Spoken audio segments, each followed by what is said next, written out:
अपने हाथों को उठाओ। सर्वशक्तिमान परमेश्वर, तेरी प्रेजेंस में आज तेरा वचन मेरी जिंदगी में 100 गुना फलों को लेके आए। आज जो कुछ मैं सुनो, मैं इसे अंदरूनी आंखों से ग्रहण करूं, वो देखता हुआ जो दुनिया नहीं देख सकती, ताकि मैं वो पा सकूं जो दुनिया नहीं पा सकती। सर्वशक्तिमान परमेश्वर,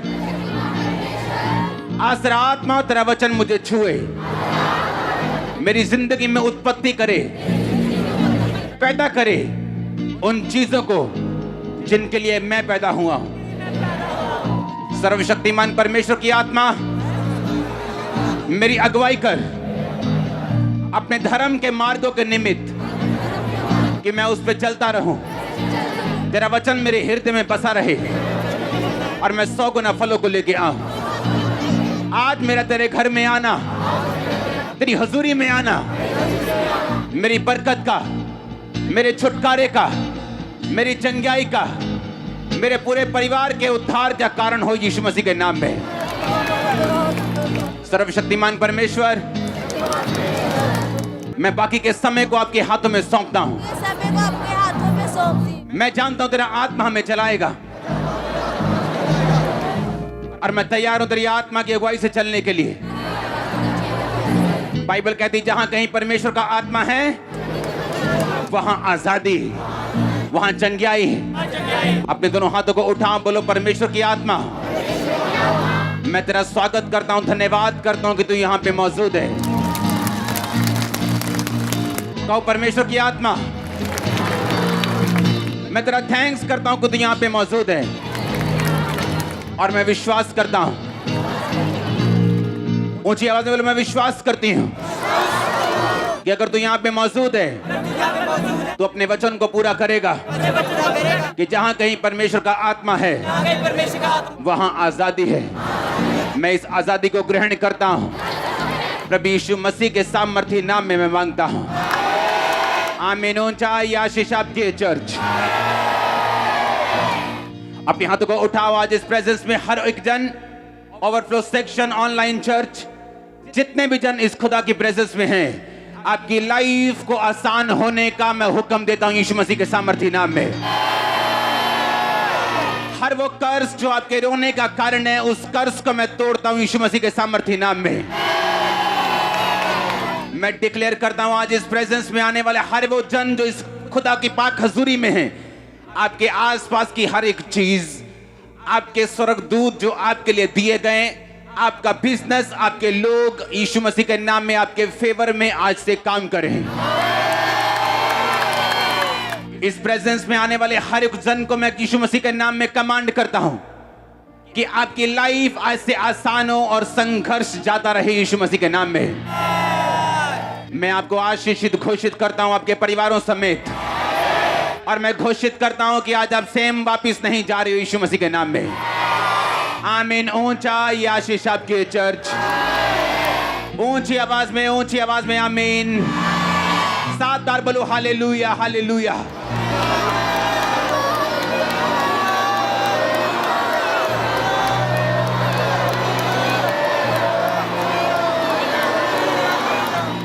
आमीन। स्वागत है यीशु मसीह की प्रेजेंस में। मुझे पूरा विश्वास है आप सेम वापस नहीं जा रहे हो। बैठ जाओ अपने शरीर में, आत्मा में आप मेरे साथ खड़े हैं। अपने पड़ोसी को बोलो, बिना वचन तू चंगाई को भी संभाल नहीं सकता। बिना वचन के तू बरकत पा तो सकता है, लेकिन उसे संभाल नहीं सकता। बिना वचन के तू बरकत पा सकता है, लेकिन हो सकता है तू नरक चला जाए। इसीलिए वचन को सुन, ताकि तू बरकत भी पाए, तू चंगा भी रहे और तू अनंत जीवन का अधिकारी भी रहे। प्रभु यीशु मसीह के सामर्थी नाम में हम मांगते हैं। याद रखो, जिस दुनिया में आप रहते हो, ये दुनिया एक फेक दुनिया है। क्या ये दुनिया? ये एक नकली दुनिया है। और अब जैसे जैसे ये दुनिया आगे बढ़ती जा रही है, ये और नकली होती जा रही है और करप्ट होती जा रही है। और अंधेरी होती जा रही है, और जितनी जरूरत आपको 2 साल पहले थी परमेश्वर की, अब आपको 10 गुना ज्यादा जरूरत है परमेश्वर की। अगर आप इमेजिन, अगर आप एनालाइज करें, अगर आप देखें अपने आसपास, इस महामारी के आने के बाद और जो घटनाएं दुनिया में हो रही उसके बाद, अगर आप एनालाइज करें, अगर आप देखें, अगर आप अपने दिमाग को चलाएं, अब आपको परमेश्वर की ज्यादा जरूरत है। इस फेक दुनिया में जो प्रमाण मांगती है, जो चिन्ह मांगती है, जो व्यभिचार से भरी हुई है, इस फेक दुनिया में अब आपको परमेश्वर की ज्यादा जरूरत है। अब उतनी जरूरत है कि आप उसके वचन को इतना ध्यान से सुने और उस पर कान लगाएं, क्योंकि ये वचन पर कान लगाना और इसको ध्यान से सुनना, ये आपकी पास्टर की बरकत नहीं, ये आपकी बरकत का कारण है। अब जितना ध्यान आप 2 साल पहले लगाते थे, आपको उससे अधिक ध्यान देना होगा और उस पर चलना होगा। अगर आप उन चैलेंजेस से, उन चुनौतियों से पार आना चाहते हो, जो अब आपकी लाइफ में, जो अब इस दुनिया में, इस देश में, पूरी वर्ल्ड में जो चैलेंजेस, जो चुनौतियां चल रही है, अगर आपको उनसे पार आना है, आपको पहले से अधिक ध्यान देना होगा। पहला राजा 13 उसकी 28 और 29 आयत में लिखा, तब उसने जाकर उस जन का शव मार्ग पर पड़ा हुआ और गधे और सिंह दोनों को शव के पास खड़े हुए पाया, और यह भी कि सिंह ने ना तो शव खाया और ना ही गधे को फाड़ा। तब उस बूढ़े नबी ने परमेश्वर के जन का शव उठाकर गधे पर लाद दिया और उसके लिए छाती पीटने लगा और उसे मिट्टी देने लगा और अपने नगर में लौटा ले आया। बाइबल कहती है, एक यंग प्रॉफिट, एक जवान परमेश्वर के जन को परमेश्वर ने कहा, जा और उस राजे को बता कि उसने पाप किया और मैं उसके घराने को खत्म कर दूंगा। यंग प्रॉफिट गया और परमेश्वर ने कहा, तू रास्ते में ना तो पानी पिएगा, ना तो वहां रोटी खाएगा। जैसे ही राजा को तू मैसेज दे देगा, तू वहां से वापस भाग के आ जाएगा, और जिस रास्ते से जाएगा उस रास्ते से तू वापस नहीं आएगा, कहीं और से जाएगा और कहीं और से आएगा।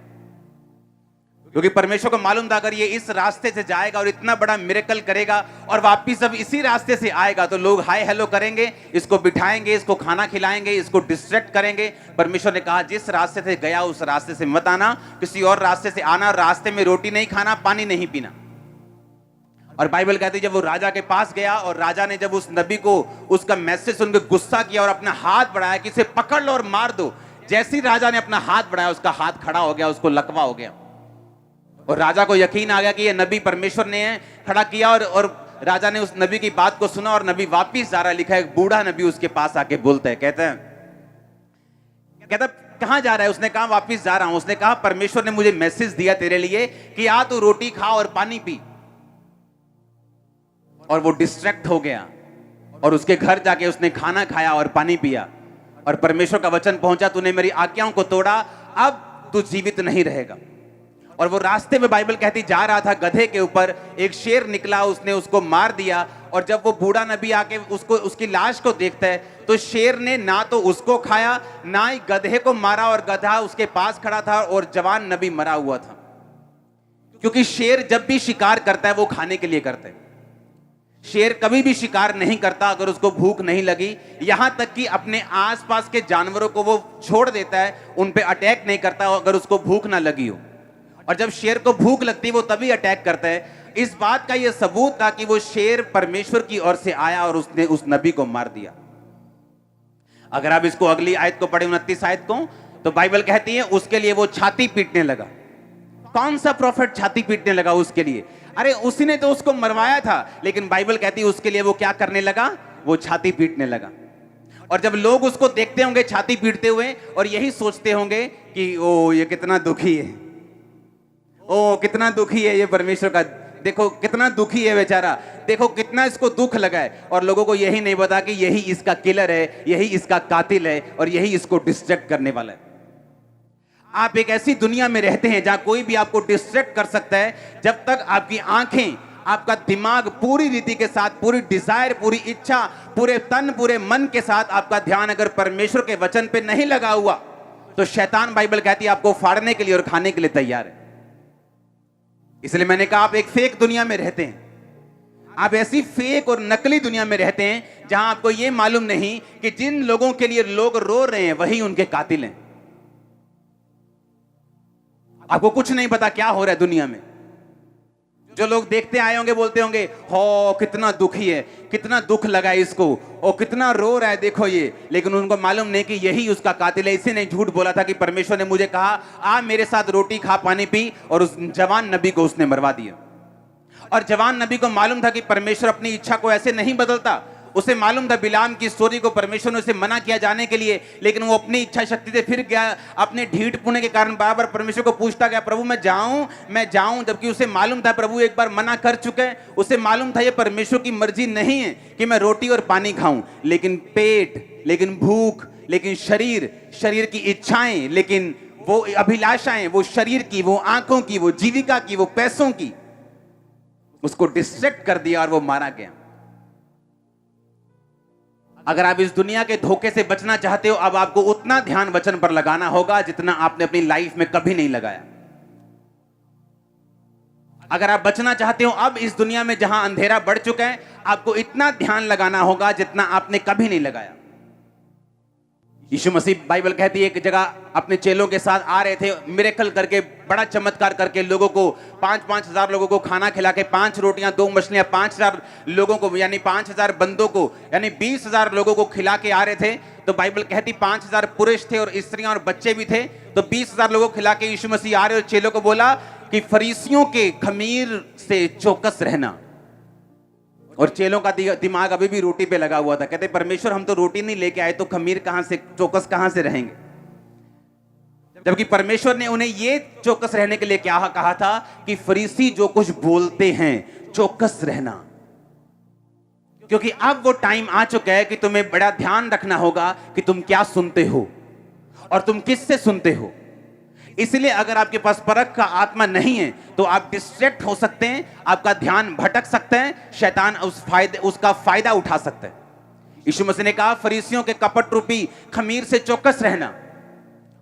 चौकस रहना, वो क्या बोलते हैं उनकी बातों का यकीन मत करना, क्योंकि अगर आप सबकी बातों को सुनेंगे आप मिस कर जाएंगे परमेश्वर आपसे क्या कह रहे हैं। क्योंकि शैतान यूज कर सकता है आपके करीबी लोगों को, वो यूज कर सकता है इन्फ्लुएंस वाले लोगों को, वो यूज कर सकता है हाई कुर्सी पे बैठे लोगों को आपकी जिंदगी को भटकाने के लिए परमेश्वर के वचन से। क्योंकि बाइबल कहती परमेश्वर के वचन पर आप केवल अड़े और खड़े रह के, आप फोकस रख के, ध्यान लगा के ही खड़े और अड़े रह के रिजल्ट ले सकते, नहीं तो नहीं ले सकते।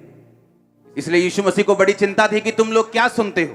क्योंकि जो चेले लोगों की बातें ज्यादा सुनते थे, बाइबल कहती वो सारी दुष्ट आत्माएं नहीं निकाल पाए, पर पतरस, याकूब और यूहन्ना वो सब काम कर सकते थे जो यीशु मसीह कर सकता था। चौकस रहो तुम क्या सुनते हो। यहां से जाने के बाद तुम्हारे दोस्त तुमको क्या बोलते हैं, तुम्हारी सहेलियां कैसी हैं, तुम्हारे दोस्त कैसे हैं, तुम्हारे रिश्तेदार कैसे हैं, वो लोग तुमसे क्या कहते हैं। क्या वो ऐसी बातें बोलते हैं जो तुम्हारे विश्वास को कम करें? तो ध्यान रखो ये तुम्हें भटकाने के लिए। वो बूढ़ा नबी जब जवान नबी से मिला तो उसने कहा, उसको ऐसा दिखाया कि वो उसकी बहुत चिंता करता है। आया यार कुछ खा पी ले, देख तू कितना सूख गया, देख तू रास्ता बड़ा है, हाय तू ऐसा लग रहा है, आजा कुछ खा ले, कोई बात नहीं, परमेश्वर ऐसा थोड़ी है, तूने उसका काम कर दिया ना, आज आप खा पी ले थोड़ा सा। इमोशनल लोग आपको भटका सकते हैं। इसलिए बाइबल कहती है जब प्रभु यीशु मसीह ने पतरस को कहा, पतरस मुझे क्रूस पे चढ़ाया जाएगा और मैं तीसरे दिन जी उठूंगा, ये लोग मुझे दुख देंगे और मैं मारा जाऊंगा और गाड़ा जाऊंगा और तीसरे दिन मुर्दों में से जी उठूंगा। पतरस कहता है हाउ परमेश्वर, और झिड़कने लगा। बाइबल कहती है उसको झिड़के मारी यीशु मसीह को, झिड़के मारी यीशु मसीह को। बोलता है तो तेरे साथ कभी ऐसा ना हो। यीशु मसीह ने कहा शैतान हट जा मेरे सामने से, क्योंकि तू मेरे लिए ठोकर का कारण है। क्योंकि शैतान आपके पास आता है आपके करीबी लोगों में से, ताकि आप अपने क्रूस को ना उठाएं, अपने आप का इनकार करना छोड़ दें, आप फास्टिंग करना छोड़ दें, आप बोना छोड़ दें, आप प्रार्थना करना छोड़ दें, आप खुदा को दिल में रखें। 2 घंटे 2.5 घंटे देने की रोज में क्या जरूरत है? कोई बात नहीं। मत्ती 24 उसकी 12 और 13 आयत में लिखा हुआ, बाइबल कहती अंत के दिनों में क्या होगा। परमेश्वर यीशु मसीह ने कहा अधर्म के बढ़ने से बहुतों का प्रेम ठंडा पड़ जाएगा, परंतु जो अंत तक धीरज धरे रहेगा उसी का उद्धार होगा। अधर्म के बढ़ने से बहुतों का प्रेम ठंडा पड़ जाएगा। यीशु मसीह ने कहा जब एंड डेज होंगे अधर्म बढ़ जाएगा और बहुतों का प्रेम ठंडा पड़ जाएगा। पुराने टाइम में अगर किसी ने गंदा सीन देखना होता था तो जब वो लाइनें लगती थी सिनेमा के बाहर कि इस फिल्म में एक गंदा सीन है, सारा यूथ इकट्ठा हुआ है कि इस फिल्म में एक सीन है जी, फलानी फिल्म है जी, इस फिल्म में एक सीन है, उसको देखते कभी कभी कभी कभी ऐसा सीन मिलता था। आज आपको गंदा सीन देखने के लिए कहीं जाने की जरूरत नहीं, अपनी फेसबुक खोल लो, आपको गंदा सीन मिल जाएगा। इसीलिए मैं सोशल मीडिया पे अब नहीं हूं। क्यों? क्योंकि बाइबल कहती अंत के दिनों में अधर्म बढ़ेगा। जो गंदा सीन लोग सीडी मंगा के देखते थे, आज वो फेसबुक ऐसे ऐसे ही खोलते जाओ, आपको मिलते जाएंगे।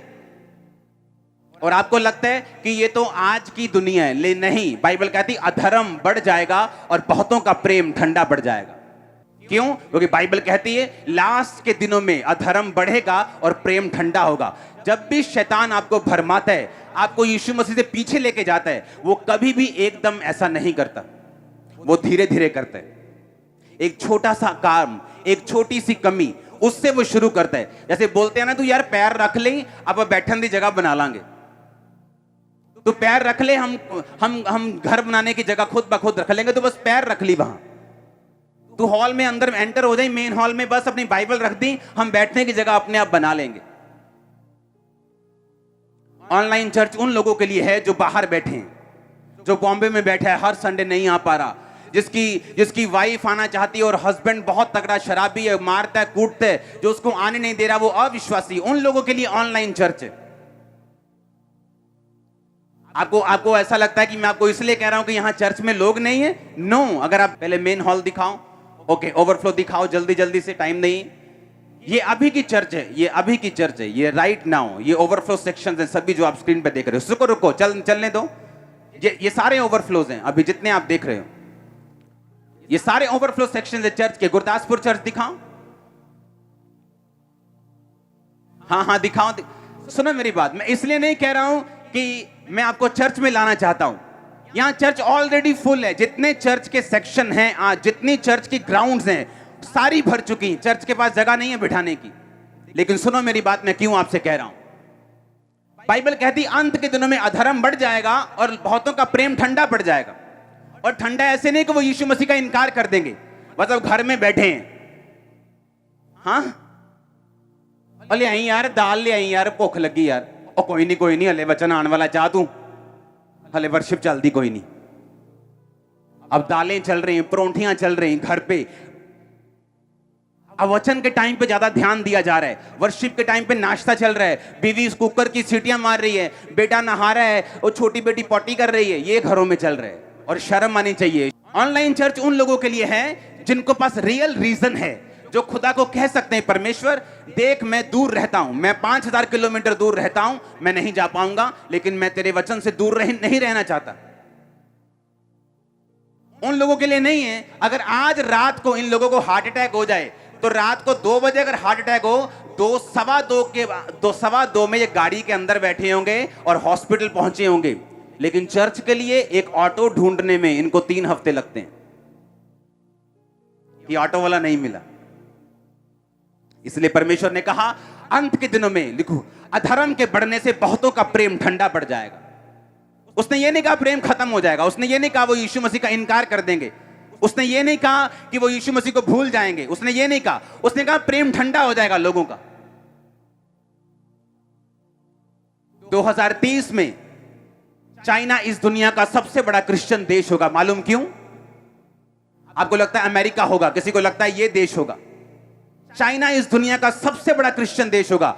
आज अगर संडे है तो मॉर्निंग 4 बजे 3 बजे लोग वो उठते हैं गुफाओं में, जहां 3-3 हजार 4-4 हजार लोग गुफाओं में मीटिंग्स करते हैं, गुफाओं में। और 5, 6, 7 बजे सुबह तड़के से पहले कि गवर्नमेंट जागने से पहले ही वहां से फाड़ी हो जाते, खत्म हो जाती मीटिंग।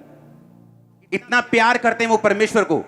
क्यों? क्योंकि गवर्नमेंट उनको मीटिंग नहीं करने देती। वो सुबह उठते हैं और वहां अगर आप जाके देखो, जिन लोगों को लगता है कि चाइना में सबसे अधिक अविश्वासी हैं, चाइना में सबसे अधिक नास्तिक लोग हैं, ये सब कुछ झूठ है, ये सारा कुछ मिथ है, ये सच्चाई नहीं। चाइना में जितनी कंपनियां, जितने सीईओ, जितने अमीर लोग, जितने गरीब लोग, हर एक बंदा जितने स्पीड से यीशु मसीह में आ रहे हैं, मैंने कहा 2030 में चाइना इस दुनिया का सबसे बड़ा क्रिश्चियन देश होगा। चाइना सबसे बड़ा देश होगा क्रिश्चियन दुनिया का।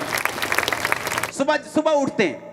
आज मेरे को मैसेज आ रहा था कि हमारा हॉल जो है वो सुबह ही भर चुका है। मीटिंग शुरू होने से घंटों पहले मेन हॉल भर चुका है, ओवरफ्लो भरने शुरू हो चुके। ये निशानी है आप लोगों की जो आप यहां पे मौजूद हो कि परमेश्वर आपकी लाइफ को छुएगा और काम करेगा आपकी जिंदगियों में, वो आपको भूलेगा नहीं।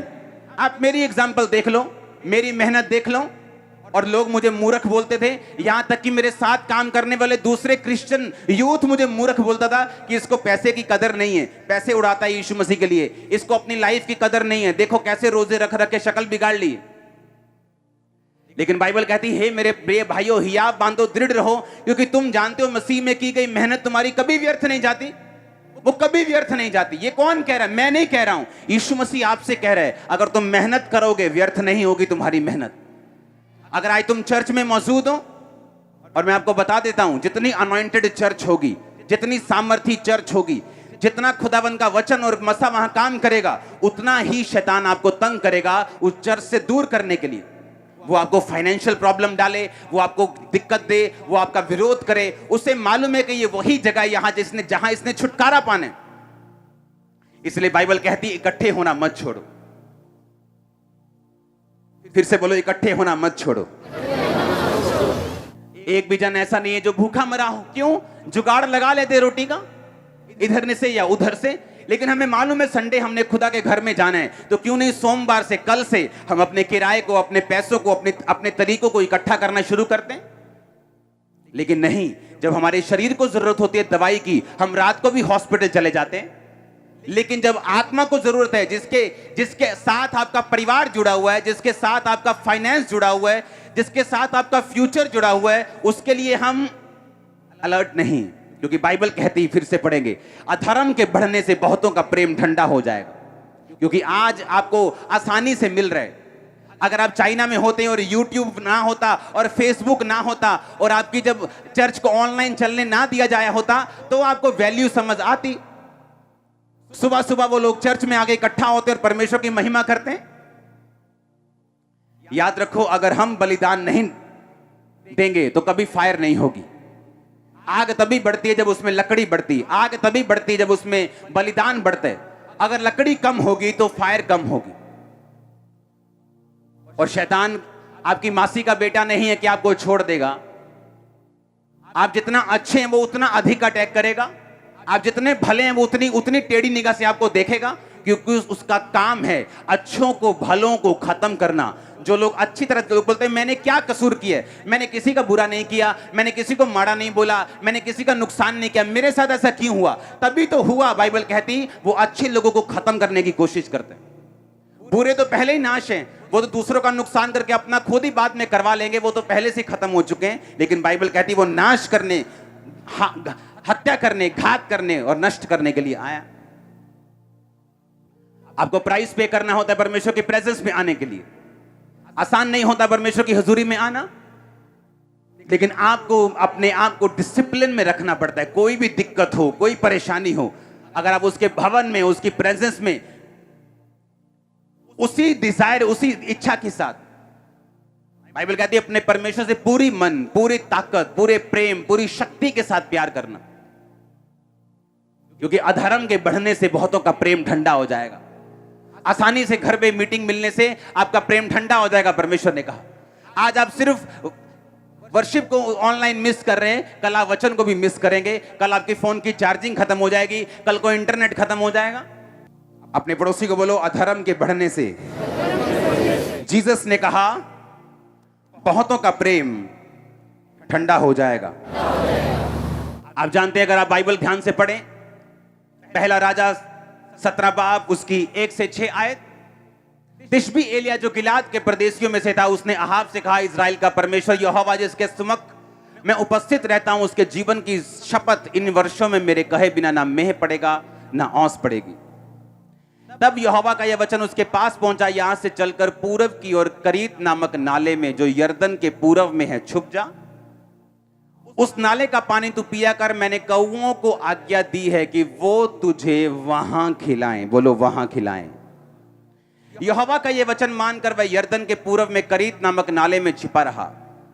सवेरे सांझ को कौवे उसके पास रोटी और मांस लाया करते थे और वो नाले का पानी पिया करता था। आपकी एक्सपेक्टेशन है, आपकी इच्छा है कि परमेश्वर आपको छुए, वो आपको चंगा करे, वो आपके परिवार में ब्रेक थ्रू दे, वो आपकी सेहत में ब्रेक थ्रू दे, वो आपको फाइनेंस को ब्लेस करे।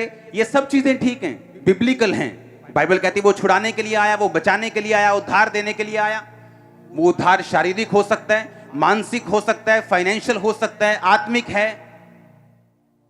एलिया, बाइबल कहती उस समय का ऐसा एक जन था जब अधर्म बढ़ चुका था और लोगों ने परमेश्वर को त्याग दिया था, क्योंकि जो राजा था, जो गवर्नमेंट थी, वो परमेश्वर के खिलाफ थी। जो राजा की पत्नी थी इजाबेल, वो बाइबल कहती है बाल नामक देवताओं की 850 उसने नबी रखे हुए थे शैतान के, जो उसके साथ उसकी मेज पर खाते थे। और आज की अगर वैल्यू लगाओ तो कम से कम 30 से 40 करोड़ रुपया एक साल का वो उनके सिर्फ खाने पर खर्च करती थी। और बाइबल कहती लोगों को परमेश्वर की आराधना करने की अनुमति नहीं थी, लोगों का प्रेम ठंडा हो चुका था। लेकिन बाइबल कहती परमेश्वर का एक जन उठा और वो धर्म त्याग के विरुद्ध लड़ा। एलिया ने बाइबल में पढ़ा, जहां यीशु मसीह ने, यहोवा ने लिखा था कि अगर लोग मुझे छोड़ देंगे मैं आसमान बंद कर दूंगा। उसने कहा परमेश्वर मैं तेरे से प्रार्थना करता हूं, इन लोगों ने तुझे छोड़ दिया, आसमान बंद कर दे, इन लोगों को भूखा मरने दे, इन पे कोई बारिश ना आए और अकाल पड़ जाए। तब मोटरें नहीं होती थी कि सबमर्सिबल लगाया और मोटर से पानी ले लिया। और परमेश्वर ने उसकी प्रार्थना को सुना और बारिश, परमेश्वर ने कहा ठीक है मैं बंद करूंगा, औंस नहीं आएगी। और वो राजा के पास आके बोला, राजा मेरे कहे बिना ना बारिश आएगी ना औंस पड़ेगी, क्योंकि मेरी प्रार्थना से परमेश्वर ने ये बंद किया। मैं इसकी जिम्मेवारी लेता हूं कि मेरे कहे बिना ना तो बारिश बरसेगी ना औंस पड़ेगी। लिखा, वो कह के यहां वहां से चल पड़ा। और परमेश्वर ने कहा अब एलिया ऐसा कर, करीत नामक नाले में जाके छुप जा, वहां पानी होगा तो पिया करना, और कौवे सवेरे और शाम को तेरी रोटी लेके आया करेंगे और तुझे वहां खिलाएंगे। बोलो वहां खिलाएंगे। कहां खिलाएंगे? जहां परमेश्वर ने उन्हें भेजा, वहां नहीं जहां एलिया चाहता था। वो रोटी आपके घरों में ऑनलाइन नहीं खिलाएगा, वो चर्च में खिलाएगा आपको। आप समझ रहे मेरी बात को? बाइबल कहती परमेश्वर ने कहा वो तुझे वहां खिलाएंगे जहां मैं तुझे भेज रहा हूं। जहां तू अपनी मर्जी से बैठे हैं वहां नहीं, जहां मैं तुझे भेज रहा हूं वो तुझे वहां खिलाएंगे। जब आप धर्म त्याग के विरुद्ध लड़ते हैं, जब आप उन लोगों में सुसमाचार देने जाते हैं कि आप यीशु मसीह के साथ मेल मिलाप कर लो, ये वही चीज है जो एलिया कर रहा था। तो बाइबल कहती है जैसे ही आप परमेश्वर के लिए खड़े होते हैं, जैसे ही आप परमेश्वर वाली जगह पे निकलते हैं जाने के लिए, बाइबल कहती है परमेश्वर उन चीजों से आपकी सप्लाई को पूरा करता है जिन चीजों से आपने कभी उम्मीद नहीं की होती। एलिया को 3 बार खाना मिला है स्वर्गीय इंतजाम से। पहली बार उसे कौओं ने खिलाया, दूसरी बार एक विधवा ने उसे खिलाया जब उसका आटा, उसका मैदा और तेल खत्म हो चुके थे, और एलिया की प्रार्थना से वो आटा और मैदा बढ़ते रहे और उस छोटे से जार में कभी खत्म नहीं हुए जब तक अकाल खत्म नहीं हुआ। तीसरा, स्वर्गदूत ने उसे रोटी और पानी दिया और उसने खाया। अगर आप कौओं की बात सुने तो कौए ऐसा जीव हैं जो इंसानों से डरते हैं, इंसानों के पास नहीं जाते, और ऐसा जीव है जो इंसानों से चुराते हैं, ढाबों से चुराते हैं, आपके घरों से चुराते हैं। आपके घर में कहीं कभी कौवा 10 किलो की थैली रख के गया आटे की? कभी चिकन तंदूरी रख के गया हो आधा? हाँ, मटर पनीर रख के गया हो? ऐसा हुआ है कभी?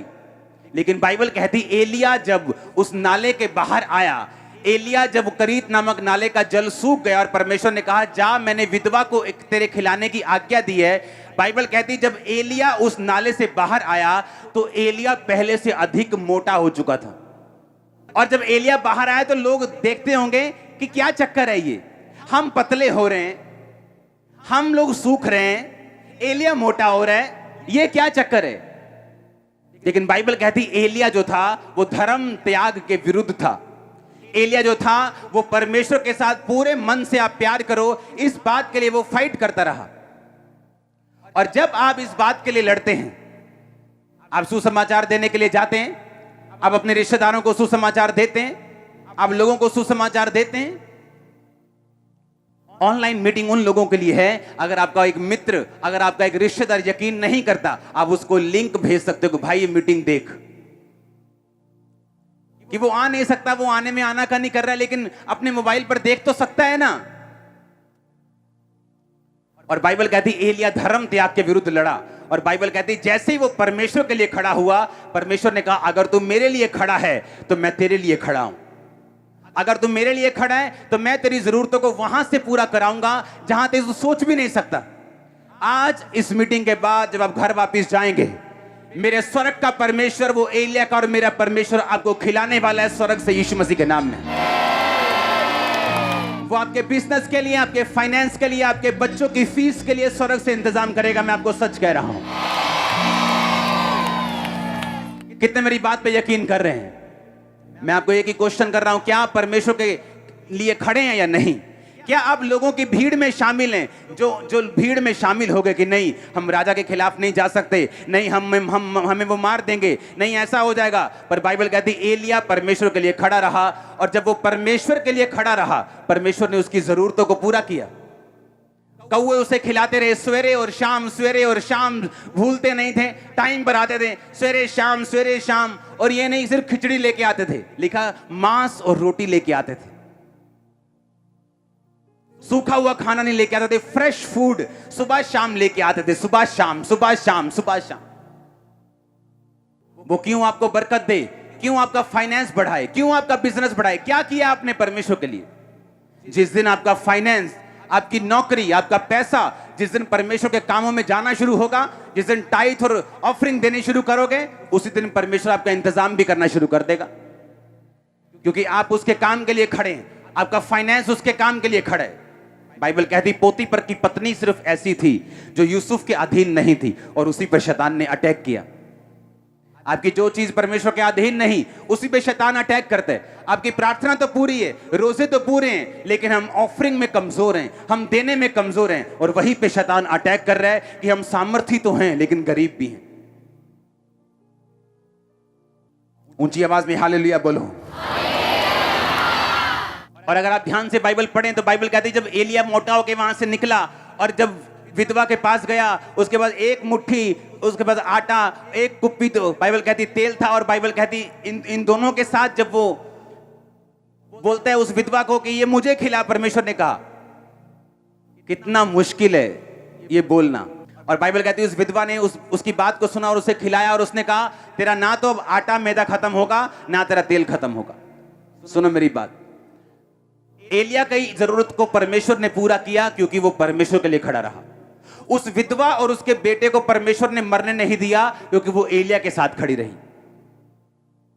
आज उस वही कलीसिया कामयाब है कि जिसका पास्टर खुदा के साथ खड़ा है, बावजूद दिक्कतों के, बावजूद मुश्किलों के वो खड़ा रहा, और उसकी कलीसिया उस पास्टर के साथ खड़ी है। तभी आप कामयाब हो सकते हैं।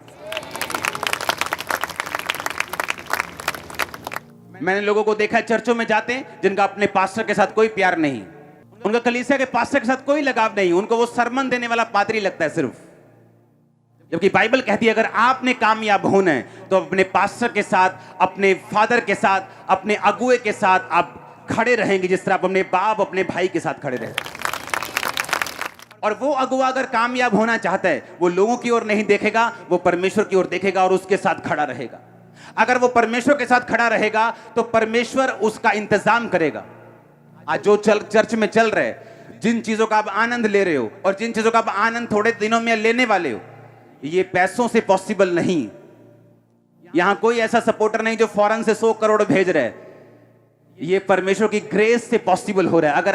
अगर आप इस चर्च का फाइनेंस देखेंगे आप हैरान हो जाएंगे कि इतने बड़े प्रोजेक्ट कैसे चल रहे हैं। ये प्योर ग्रेस है परमेश्वर की, ये कौवे ही हैं जो परमेश्वर का काम कर रहे हैं।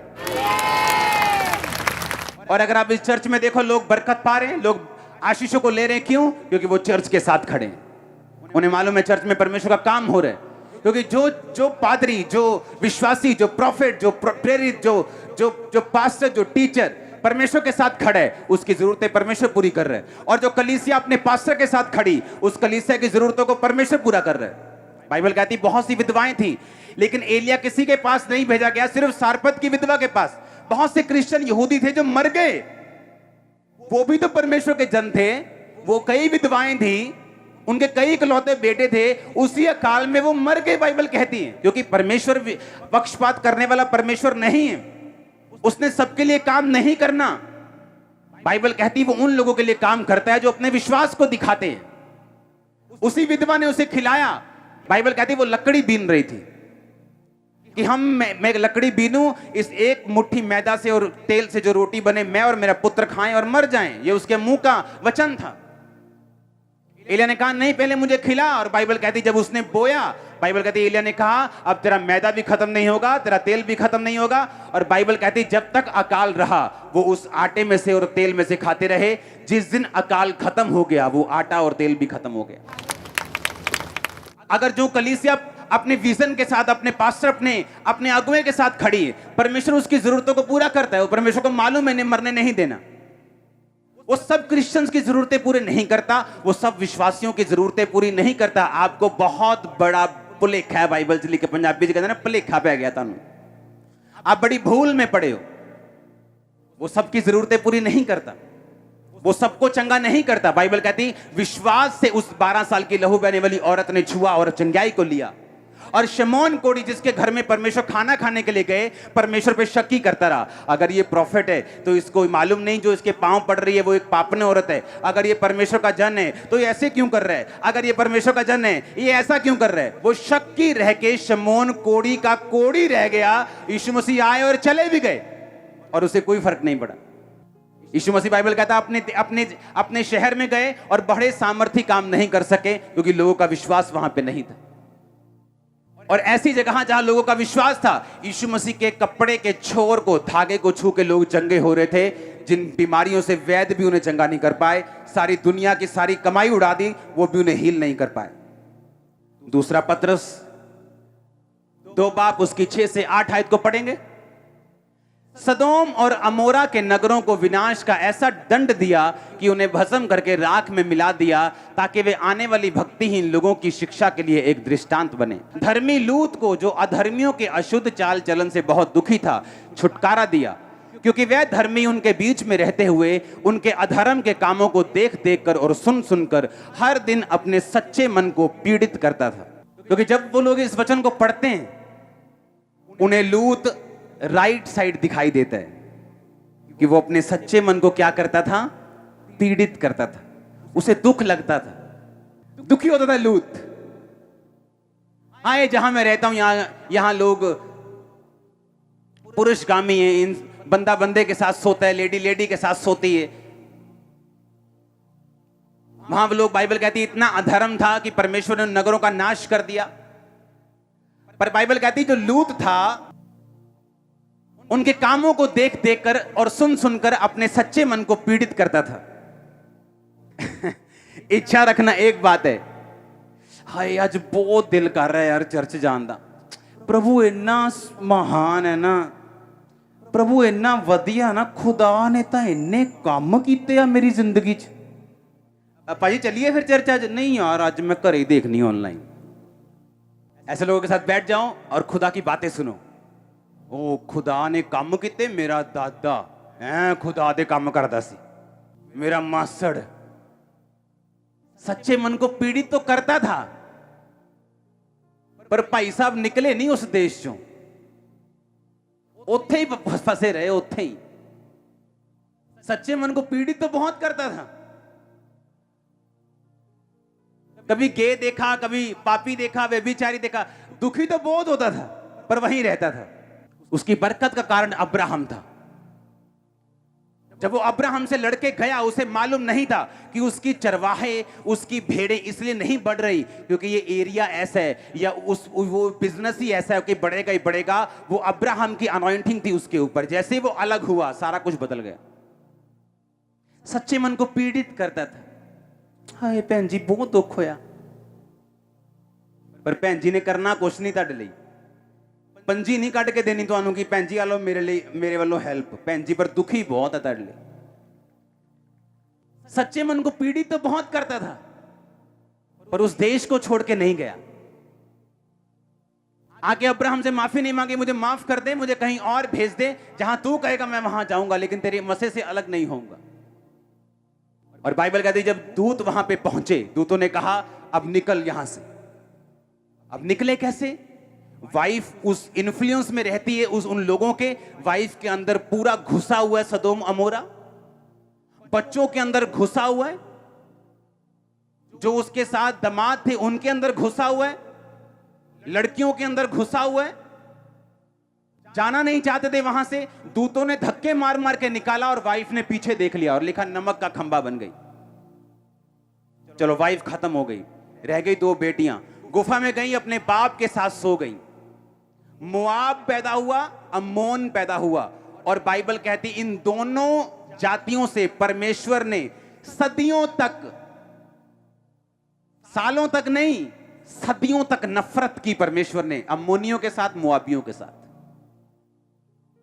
क्योंकि जो लड़कियां सारा दिन पाप होते देखेंगी, सारा दिन गंदगी देखेंगी, अपनी सहेलियां, अपने सभी लोग सारा दिन व्यभिचार, सारा दिन गंद, उनको वो कूल लगने लगता है, उनको वो नॉर्मल लगने लगता है।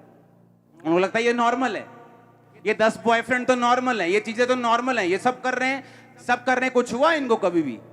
वो कितना अमीर है, अभी उसने अभी रोल्स रॉयस निकाली है, अभी उसने देखो, अभी तो उसने लैम्बोर्गिनी ली है, देखो तो। अब सच्चे मन को वो पीड़ित करता था, इसीलिए सिर्फ वही बचा कि चलो पीड़ित तो करता था लेकिन वही बचा। ना उसकी बेटियां बची, ना बेटियों के आगे बच्चे बचे, क्योंकि वो नफरत की, मैंने ये नहीं कहा परमेश्वर ने सजा दी, मैंने कहा नफरत की परमेश्वर ने उन बच्चों के साथ। पत्नी नमक का खंबा बन गई, परिवार उजड़ गया, पूरा परिवार फिनिश हो गया लूत का। क्यों? स्टेप नहीं लिया, बस पीड़ित करता रहा मन को, दुखी होता रहा बस, और कदम कोई नहीं उठाया, उस देश से बाहर नहीं निकला। जब उसे मालूम है यहां पर गे लोग रहते हैं, उसे मालूम है यहां पापी रहते हैं, उसे मालूम है यहां वो सब काम होते हैं जो परमेश्वर के वचन के खिलाफ है, निकलता क्यों नहीं यहां से? तेरी पत्नी अब नहीं आएगी, तू निकल जा, आ जाएगी पीछे तेरे, अगर खुदा तेरे साथ है वो भी आ जाएगी। तेरे बच्चे अपने आप आ जाएंगे, निकल तू खुद यहां से। यही फर्क था अब्राहम में और लूत में। परमेश्वर ने कहा मैं अब्राहम को आशीष दूंगा, क्योंकि मैं जानता हूं अब्राहम अपने बाद अपने घराने को आज्ञा देगा कि वो यहोवा की आज्ञाओं को माने। अब्राहम कड़क था, उसे मालूम, अपने बेटों को, उसने बेटे को समझाया हुआ था कि बेटा मैं तेरा बाप हूं तब तक जब तक खुदा तेरा बाप है। जिस दिन वो तेरा बाप नहीं है, मैं भी तेरा बाप नहीं हूं। मेरे नौकरों के समान रहना, मेरी प्रॉपर्टी की इच्छा मत रखना। सख्ती, स्टेप लेना। और इसलिए हम कहते हैं अब्राहम, इसहाक, याकूब के परमेश्वर, लूत का परमेश्वर नहीं। किसका परमेश्वर? अब्राहम, इसहाक और ऊंची आवाज में याकूब का परमेश्वर। हालेलुया, जोर से बोलो हालेलुया। सच्चे मन को क्या करता था वो? पीड़ित करता था। पर भाई साहब निकले नहीं वहां से, बस पीड़ित ही करते रहे मन को। कि आज बिजनेस डाउन है, पीड़ित कर लिया मन को, लेकिन चर्च नहीं गए, बस पीड़ित कर लिया मन को। वो वचन के डूअर्स को, वचन के मानने वालों को, चलने वालों को, सिर्फ सुनने वालों को नहीं, वो वचन पे चलने वालों को आशीष देता है। आमीन। कान खुल रहे हैं कि नहीं खुल रहे हैं? और ये आप लोगों की बरकत के लिए हो रहा है, क्योंकि जैसे ही आप यहां से वापस जाएंगे, आप दरवाजों को खुलता हुआ पाएंगे। जो दरवाजे शैतान ने बंद किए हुए हैं, आप देखो तो सही। अगर आप परमेश्वर के लिए खड़े हैं, या उसके दास के लिए खड़े हैं, उस विजन के लिए खड़े हैं जो परमेश्वर ने दिया हुआ है, ऐसा हो नहीं सकता कि हेवन आपकी सप्लाई को पूरा ना करे। अगर वो आपकी सप्लाई को पूरा नहीं करेगा तो फिर किसकी सप्लाई को पूरा करेगा? अगर वो आपकी जरूरतों को पूरा नहीं करेगा फिर किसकी जरूरतों को करेगा? मत्ती 24:12-13, अधर्म के बढ़ने से बहुतों का प्रेम ठंडा पड़ जाएगा। हालेलुया।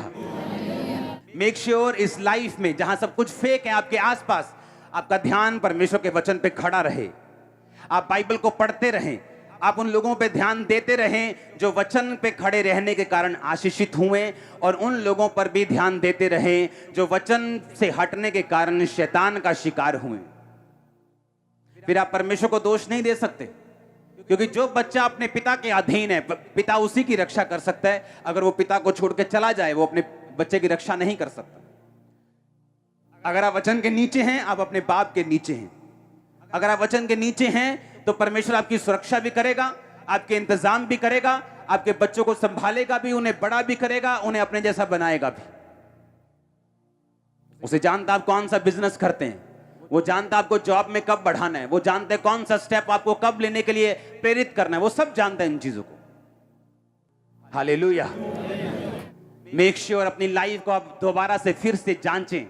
हर कुछ दिन बाद अपनी लाइफ को जांचें। मैं जांचता हूं अपनी लाइफ को, हर कुछ दिन बाद, हर कुछ महीने बाद अपनी लाइफ को रीडेडिकेट करता हूं परमेश्वर के लिए, और अधिक डेडिकेशन के साथ, और अधिक डिजायर के साथ। उसने कहा तो अपने परमेश्वर से पूरे मन, पूरी शक्ति, पूरे प्राण, सब कुछ जो तेरे दिल में है, जो तेरे मन में है, जो तेरे शरीर में है, तेरी बुद्धि में है, कहता तू सबसे, परमेश्वर से सबसे अधिक प्यार कर। परमेश्वर की सेवा करने की इच्छा, उसकी प्रेजेंस में रहने की इच्छा, उसका काम करने की इच्छा, सुसमाचार देने की इच्छा आपकी जिंदगी में कभी मध्यम नहीं होनी चाहिए। इस आग को जितना बढ़ा के रखोगे, सप्लाई उतनी हेवन से पूरी आने वाली, यीशु मसीह के नाम में पूरी सप्लाई आने वाली। मैं आपको बता रहा हूं, हर वो बैरियर, हर वो रुकावट, हर वो डैम गेट, स्लूस गेट जो डैम के आगे लगा होता है, मैं यीशु मसीह के नाम में आपकी लाइफ पर उसे खुलता हुआ देख रहा हूं, आपके फाइनेंस पे उसे खुलता हुआ देख रहा हूं। आमीन होना चाहिए आशीष आपके चर्च में। कहा मैं उस हीलिंग की नदियों को आपकी लाइफ पे बहता हुआ देख रहा हूं यीशु मसीह के सामर्थ्य नाम में। अपने पड़ोसी को बोलो खुदा से प्यार कर। बाइबल कहती है जिससे वो प्यार करता है, और जो खुदा से प्यार करता है खुदा उसे छुड़ाता है। भजन संहिता 91 में लिखा, तूने जो मुझसे प्यार किया इसलिए मैं तुम्हें छुड़ाऊंगा। कितने लोग ऐसे जो अपने घर में रोज प्रार्थना करते हैं? हाथ खड़ा करो। जो परिवार समेत प्रार्थना करते हैं वो भी हाथ खड़ा करो। आपको परिवार समेत भी प्रार्थना करनी, आपको अकेले भी प्रार्थना करनी, आपको उसका रिजल्ट नजर आएगा। कोई भी चीज हो, आप थके हो ना हो, कोई काम हो, हमारे बच्चे रात को एक टाइम पे हमें प्रार्थना के लिए खींच लेते हैं, चाहे मैंने ऊपर 8 घंटे प्रार्थना की हो। क्योंकि जिस दिन परमेश्वर के लिए प्रेम ठंडा हो गया, वो ये नहीं कहता खत्म हो जाएगा। उसने ये नहीं कहा तुम परमेश्वर का इनकार कर दोगे। उसने कहा धीरे धीरे ये प्रेम क्या हो जाएगा? ठंडा पड़ जाएगा। अधर्म के बढ़ने से लोगों का प्रेम ठंडा हो जाएगा, और जब ठंडा हो जाएगा शैतान तब अटैक करेगा। मेक श्योर आपका प्रेम हमेशा गर्म हो खुदा के लिए। आप हमेशा उसकी सेवा के लिए खड़े रहें, उसके कामों के लिए खड़े रहें, उत्साहित रहें परमेश्वर के लिए। उसने ये नहीं कहा कि डर खुदा का मेरा बल है। उसने कहा परमेश्वर का आनंद मेरा बल है। उसकी सेवा करने का आनंद लो, प्रार्थना करने का आनंद लो। आप नहीं जानते वो प्रार्थना, वो फास्टिंग आपको कितनी मुसीबतों से बचाती है जो आपकी तरफ आने वाली थी। आप नहीं जानते जब आप परमेश्वर की सेवा के लिए, उसके काम के लिए लग जाते हैं, चाहे वो अपने चर्च के लिए काम करें, अपने अगुए के लिए काम करें, खुदा के लिए काम करें, आप नहीं जानते परमेश्वर कितना आपको बचा के रखता है। क्योंकि वो जानता है अगर ये मुसीबतों में ऐसे फंसा रहेगा तो मेरा काम कैसे होगा। और वो आपके रास्तों को साफ करता है, आपको ग्रेस देता है, आपको अनुग्रह देता है कि आप बचे रहें और परमेश्वर के कामों में बढ़ते रहें। अपनी लाइफ के आसपास की चीजों को, अपनी लाइफ के आसपास के बंदों को, अपनी लाइफ के आसपास जो भी हो रहा है उनको आत्मिक रीति से देखो। कहां पे परमेश्वर काम कर रहा है, कहां शैतान आपकी आग को ठंडा करने की कोशिश कर रहा है, कहां पे वो आपकी आग को बुझाने की कोशिश कर रहा है, कहां पे वो आपकी लाइफ में काम करने की कोशिश कर रहा है। उसे ढूंढो, उसे खत्म करो। वो दिन बहुत नजदीक है, क्योंकि ये कोरोना शोरोना एक दिन आएगा, एक दो बार आके खत्म हो जाएगा। आप देखेंगे कि भीड़ नहीं, एक मास भीड़ खुदावंत के भवनों में आपको मिलेगी। मास गैदरिंग, मास गैदरिंग। अगर अंत के दिनों में शैतान काम कर रहा है तो परमेश्वर उससे ज्यादा काम कर रहा है। वो हीलिंग पहले से ज्यादा कर रहा है। मिरेकल्स कितने दिग नंबर्स में हो रहे हैं। पहले एक गवाही सुनने के लिए लोग गांव में जाते थे, गांव में पता लगता था इसकी गवाही है।